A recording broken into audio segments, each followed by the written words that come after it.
There's nothing more enjoyable than a really tasty chowder. For this recipe I'm using some Irish brown crab meat. So this is the cooked crab meat here. This is what the crab looks like, whole, and the main meat comes from the actual crab toes, or known as crab claws, and actually inside underneath the shell. But you don't have to worry about all that preparation, because you can go to your local supermarket and have it prepared for you, or your local fishmonger. So this is the cooked crab meat, which will keep in your fridge really well, or you can keep in your freezer, and these are the little crab toes.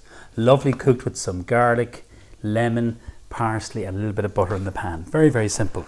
So I'm going to make a chowder. I'm going to go through what we're going to put into it. Just if you come over to the pot, I'll just show you. We've just cooked one large potato in a little bit of butter and a little bit of rapeseed oil. So it's getting a bit of colour. And what I'm going to do, I'm going to show you just how to chop some leek, celery, but I just want to get this on cooking.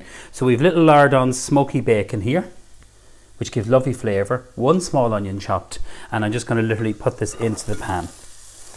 So this is going to give gorgeous flavour to the actual chowder. Now just let that cook out for a minute. You don't need to crisp up the bacon, you just need to start the cooking process. So I'm going to show you the technique of just dicing using my big chef's knife. The celery. Celery is definitely a beautiful vegetable. I love putting it into soups and chowders. So we're going to cut this into what we call a brunoise. So you curve your fingers, hold the knife. If you look where my thumb is and my finger is, I'm holding the knife like that, rocking it over and back, and then you curve your fingers. So like this. So when you curve your fingers, you shouldn't cut yourself, hopefully not on it. That's the aim. So that's about one stick of celery and then some leeks. So the leeks I'm going to do a little bit different. I'm just going to literally cut them in half. I'm using just the bottom of the leek. You can use the top too. And then we'll just make sure it's nice and clean. I've already just checked that it's nice and clean. I've just washed it. So this is going to go into the pan. So chowders can be full of vegetables, and for me adding the crab just goes in at the last minute. So just get all that lovely leeks. This goes in here, turn up the pan, and we're going to start the cooking process. So just to recap, what we have in there is one large potato. I've used a rooster potato, which I just literally peeled it and cooked it off with a little bit of butter. I think I need a bit more oil in there.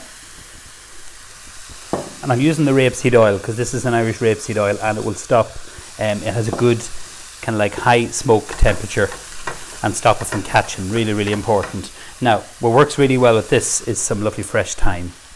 So this is just here from my garden.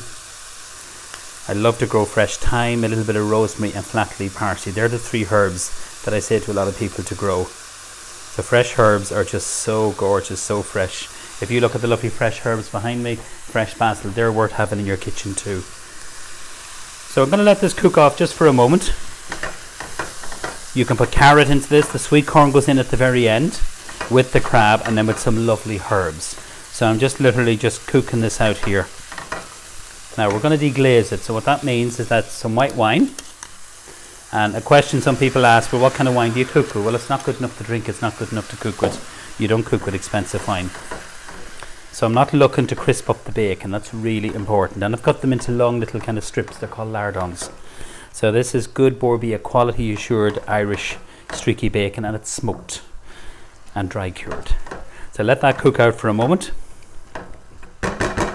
And then what we're going to put into this now is some stock. So I'm going to talk a little bit about stock. So this is a stock cube. Callow is the brand name because it's low in salt. In the restaurant we will make our own stock cube, but we have 10 or 12 chefs in the kitchen, so it's easy for us. But this is the low salt, because some stock cubes can be full of salt.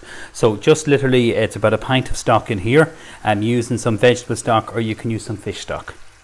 Now you can make your own. Fish stock is actually really easy to make, and if you're lucky enough to get the full crab, you can actually cook that with some vegetables, white wine, some water and some herbs, and it will make a wonderful fresh tasting stock. So it will, and will keep, and you can freeze it. So I'm going to bring this to the boil. We are going to add in some cream.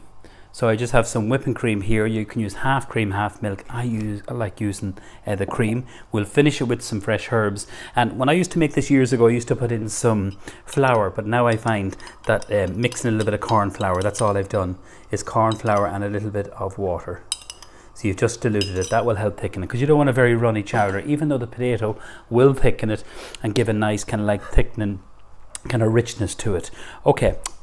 This is our crab meat here. So this is the lumpy crab meat. So if you see the lovely little chunks so it's already cooked. So we get our crab in the restaurant from Castletown Bear. So Ryan and his father from Shellfish Ireland, they supply us with the crab, and also we get langoustines for them, and we get some beautiful scallops. So if you go to your local fishmonger or your local supermarket, it'll all be prepared for you, and it's lovely in a salad. And if you've seen many of my recipes, you know, I've done lots of salads, I've done a pasta dish, I've done one with crab toes, so just follow them. It's such a versatile ingredient. With this chowder, it keeps for about 3 or 4 days in your fridge, and it's a lovely one to give your children. Sweet corn works particularly well, they're a great match. And then we'll finish it with some lovely fresh herbs. So I'm going to show you, we're going to do a little bit of a crab toast. So what I've done is literally toasted a little bit of bread just with some rapeseed oil just on the pan. So this is some ciabatta, it can be any kind of bread, or you can serve this in some lovely homemade wheaten bread. So whatever you have. In the bowl we have some mayonnaise. We're going to mix in our crab. Just before we do that, let's have a little look at our chowder. It's coming to the boil. I'm going to put in my cream now. And people say, oh my God, will the cream not split? Honestly, I've never seen fresh cream splitting. And I think we have wonderful dairy farmers as well as fishermen who supply the crab. And of course, the farmers supply that lovely butter and of course the cream. So you can see how rich that is there. So just let that cook away there. Now the reason why I started the potatoes for the video, I wanted the potato to cook because it does take a little while to cook the potato, and that depends on how big you cut it. So just make sure the potatoes is cooked. Okay, we're going to chop a little bit of chili. We're going to put some lovely fresh lime. So I'm going to use my zester here, just some regular mayonnaise, and then I'm going to just grate some lime in here. So this should be lovely and fresh, this crab toast. So see the way with the grater, I'm just placing it onto the bowl. So that's taking the pressure, and it just helps your wrist a little bit. Okay, move that over there. Tiny little squeeze of some lime. We don't need too much. So I'm just going to squeeze that in there into the bowl. And then we're going to put some lovely fresh herbs. So I have lovely fresh herbs here, some fresh coriander, or you could use some basil. So I'm going to chop this, and I'm going to show you the technique of chopping some herbs. We are going to put some into our chowder. So every so often when you're doing this, now these are kind of 2 recipes. This one here is a lovely little kind of like a starter or a canopy, but I thought with the chowder it would work really well. Just every so often, have a little look at the chowder. It's bubbling away.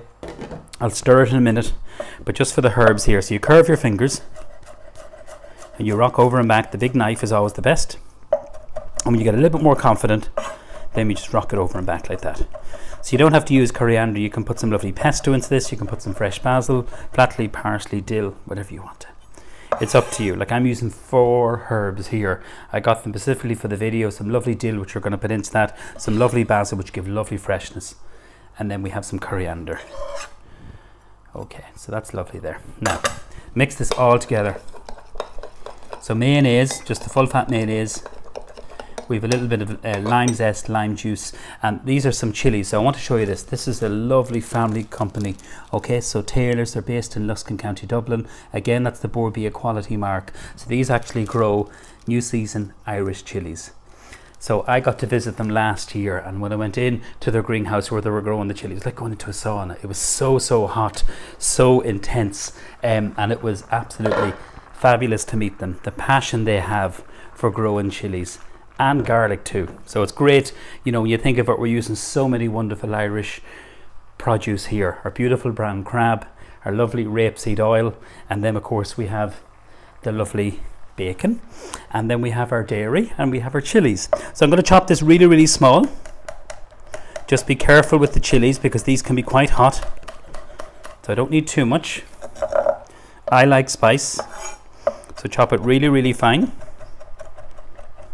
And rock the knife over and back, and then this is going to go into your mayonnaise, and then we just bind it with the crab. So it's very simple. It's lovely and fresh. Just put that in there. That's roughly about 1/4 chili. That goes in there nice and small. And then we're going to get our crab meat, and we're going to just get a spoon, and we're just going to little it. So this is the cooked crab meat, and lovely nice big chunks of it. Now I'm going to give this a really good mix. So you're binding everything together. So this would be delicious just with some salad leaves. So I'll just show you this here, just combining the whole chili. Again, if you don't like chili, you can leave it out. And the mayonnaise, look at that. It's really fresh. Okay, I'm gonna leave that, serve that up in a moment, give this a little stir. This is cooking up nicely. I'm going to just mix my corn flour, because what happens with the corn flour, it kind of like settles down at the bottom. So you don't want it too heavy, you don't want it too gloopy. That's one thing you don't want. Now stir this through. And we got to cook this out. So the one thing you're looking for is that the potatoes are cooked. We're going to put in our sweet corn. So that's just frozen sweet corn I've used. You could use fresh, it's in season at the minute.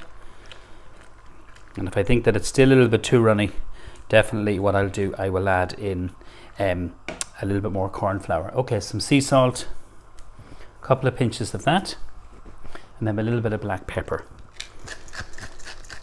So this keeps in the fridge. It also freezes, but what happens when you freeze it, it kind of splits when you defrost it. All you got to do is just reboil it, and it's absolutely fine. So I think that needs a tiny wee bit more. I don't want it too gloopy, as I say. Now, some lovely fresh herbs. So we're going to get some dill and some lovely fresh basil. So I have lots of lovely fresh basil behind me. And this is all grown in Ireland. It's absolutely wonderful. What our food producers are doing, all through the year. For me as a chef, you have to remember how hard fishermen work. I've had the pleasure of going around the country meeting so many wonderful fishermen through my seafood trails, and just how passionate they are. They just love what they do. So this is some dill. It works really well with crabs, so it does, and some basil. So if you were to ask me which herb to use, would you use one or the other? I probably would use basil, but that's because it's one of my favorites. So again, the same technique.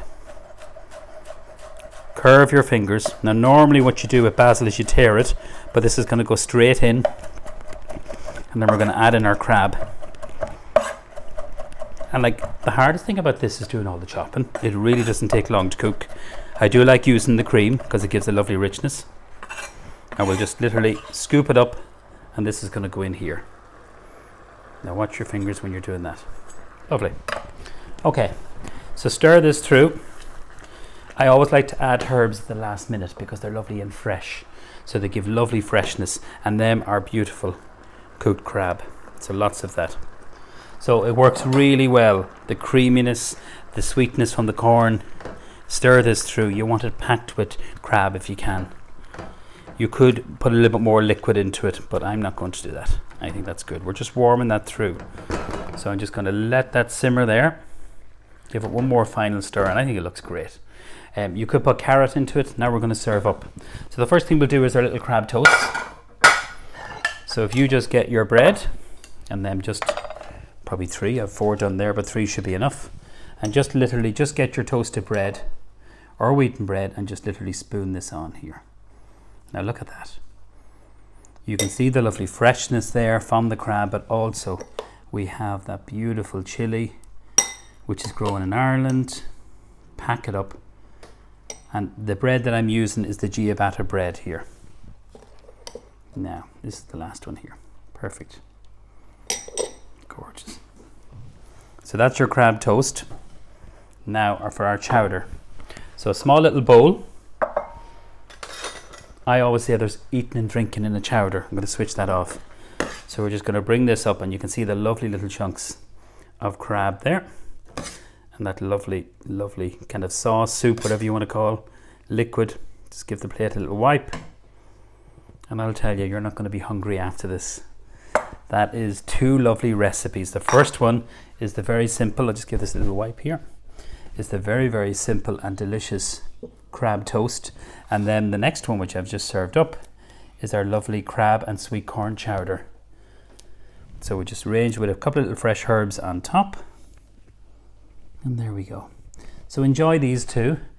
The recipe will be on my Facebook page and also on the Board BF Facebook and all their Instagram and social media. So enjoy the lovely Irish brown crab meat, and I hope you try both of these recipes because it's fresh, it's delicious, and for me, we're in Ireland, we should be eating more fish, but particularly some lovely Irish brown crab. Thank you so much.